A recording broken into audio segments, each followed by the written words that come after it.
Hey y'all, Wilson here.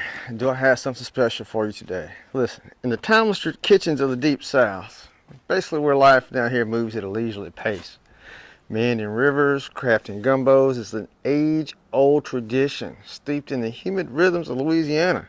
And this is here's authentic for y'all. Listen, the heart of this thing lies in the roux, which is basically a beautiful, patient marriage of flour and butter simmered to a golden elixir. Y'all. Just know that a butter-based roux is slower in its waltz, true, but yielding a nutty richness and steals you clear of that burnt undertones that haunts its counterparts that is just oil and flour, y'all. No. Gumbo, beyond any shadow of a doubt in the state of Louisiana, is a true southern opus. Often shares the stage with étouffée. Now, a lot of northerners think that's so. Look, it's a Roux-born dance of protein swathed in a thicker tapestry. However, the saga of gumbo unfurls in the annals of history, where the time-honored gumbo recipes are bequeathed from one generation to the next. Look, y'all, it's akin to a cherished family heirloom. And this particular recipe, well, I stumbled upon it etched into the weathered pages of my Maw-Maw's vintage notebooks. So, what I'm trying to tell y'all is this. If you find yourself in pursuit of a quintessential seafood gumbo recipe, I want you to know one thing. I want you to rest assured, my friends, that your odyssey has reached its culmination right here, y'all. All right, y'all. First step of this process is our delicious sausage. We get that added in there. We got this thing over medium heat. Should take about 15 minutes. We just want to make sure they're all nice and browned up, right? Move them around a couple of times, y'all. And then we'll get it sizzling, y'all. We'll move it around, get it browned all the way around on all sides. Get ready to pull this off and let it drain. All right, y'all, we're gonna pull this off. Now, the reason we start with a slotted spoon is because we want to maintain all this grease for our roux we're gonna go to next. So, I'm gonna put this on some paper towel, just like this, let it drain out. Preserve these delicious juices came out of this sausage. I'm going to use andouille sausage. This is that specially made with some green onion in it. It's divine. It's got a nice kick to it. Now we're going to make our roux. We've got our oil. We got grease with sausage in there. We're going to take our butter. Let's get a stick of butter. Get that in there. Get it moved around, and so we'll move to our paddle, y'all. Wooden stick paddle. Authentic gumbo made with a paddle, y'all. Just telling you right now. If you don't have one, go grab one. And if you don't have one on hand to make this, you'll be all right. So we got our butter all melted. Now it's time. We're gonna add in our flour. Now we're just looking to go to this kind of like a caramel color. But you gotta constantly be doing this, y'all. Constantly whisking this thing around now. Gotta get it all in there.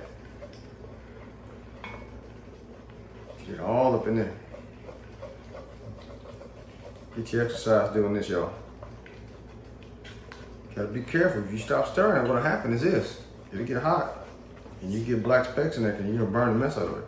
So about 20, 30 minutes on low, turn the heat down, and just get it going, y'all.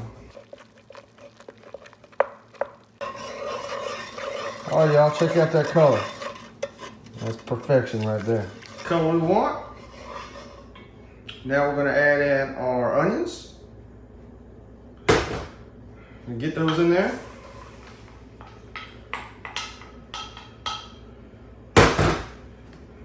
Our onions and our celery. And then you can go with a green bell pepper or red bell pepper. We're going with red. Whichever one you prefer. Not too many gumbo recipes call for red, but that's what I'm going with. So we've got it all mixed around.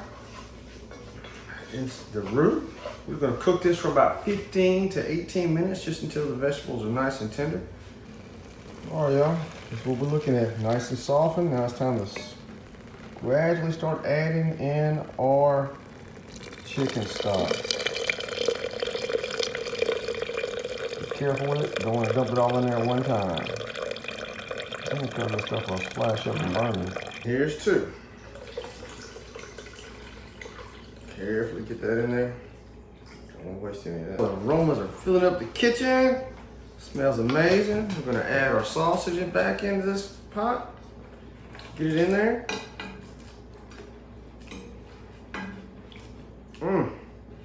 Now, add our tomatoes, our petite tomatoes. Get those stirred in. When we're adding all this in, we want our heat on. Get it up to like medium high. We want to get this up to a boil. Our okra, which will actually help thicken up this sauce quite a bit and provide an amazing flavor. Our Worcestershire sauce gives it a nice little bite to it. 2 teaspoons of that. 2 teaspoons of hot sauce. You can't go wrong with that. Our salt, pepper, our thyme, and 3 bay leaves. You get this thing going to a boil, and see you in a second. All right, y'all, we got it to a boil now. Now we're gonna turn it down to low. At this point in time, look, you got 2 options. You can let it go on low, you know, partially covered for about 3 hours, or you can put it in a crock pot. As for me, I'm going the easy route. I'm getting the crock pot. And we're gonna let it go for 3 hours. Woo-wee, y'all. Here we have it. Old school, authentic Louisiana gumbo straight from the lineage of many a Wilson that came along but well before this one here.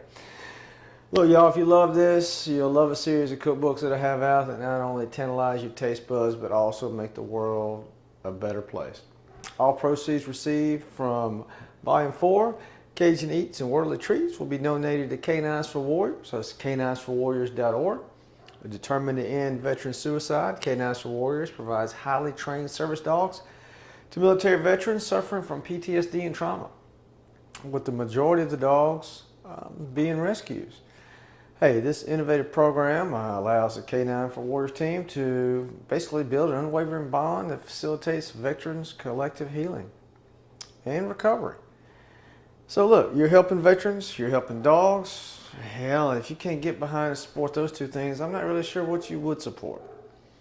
Hey, feel free to donate directly to them directly. That's caninesforwarriors.org. Or by picking up Volume 4 of the cookbook, you can help make a difference in a veteran's life. Look, and if you can arrange that, I'll send you a postcard from Mars, and I'll have the utmost affection for you.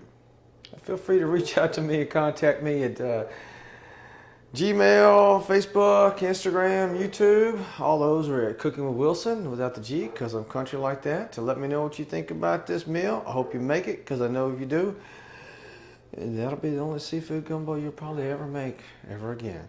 Hey, keep this one thing in mind, y'all. Life is so ironic that it takes sadness to know what happiness is, noise to appreciate silence, and absence to value presence. Take care, y'all.